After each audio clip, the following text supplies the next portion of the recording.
call China Silent Army this book because the key issue in this Chinese expansion, we believe, it's this silent issue.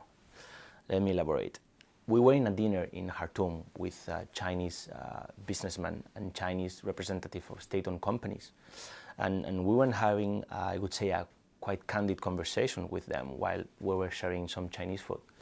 And then we started to talk about what China was doing in Sudan. And the Chinese started to explain to us and to say very openly that they were there to help the Sudanese people, and their projects was about engaging with Sudan and help Sudan to develop.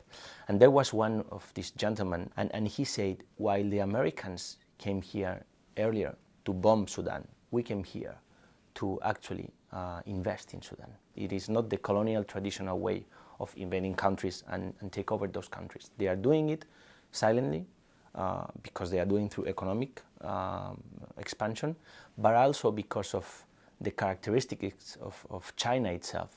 You see that there is not a huge degree of transparency and checks and balances. I think that there are probably two things made us quite astonished. The first one is the scale.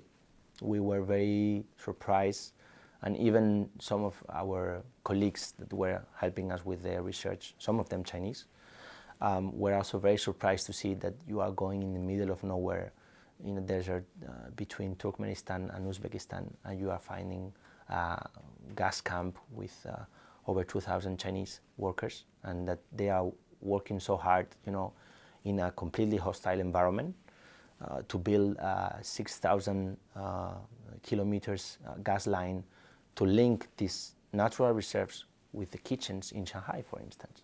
So this, even if you are reading sometimes this in the news, when you witness that, is another story.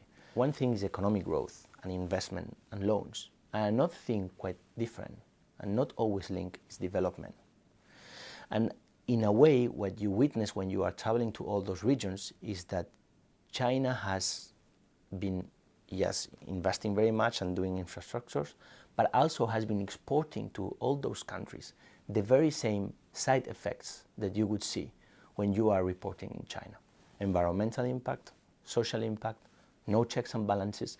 And in a way, what you witness is how the state-owned companies and the diplomacy, they are working together to take over the world, if you allow me to put it in these very journalistic terms, but they are doing it in a way in which we can see also these side effects. So this is why we believe that after all this research, you need to explain the whole picture.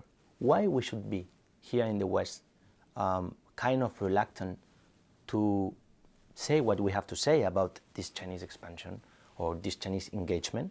I don't believe this is something per se that is negative. I think that it's legitimate that China becomes a new global power because it has been for so many years.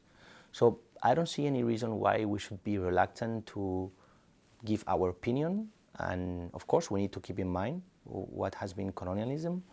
And of course, this is something we have to avoid, to reproduce. But I don't see why we should be reluctant to explain or to give our opinions just because 4 or 5 centuries ago happened what happened.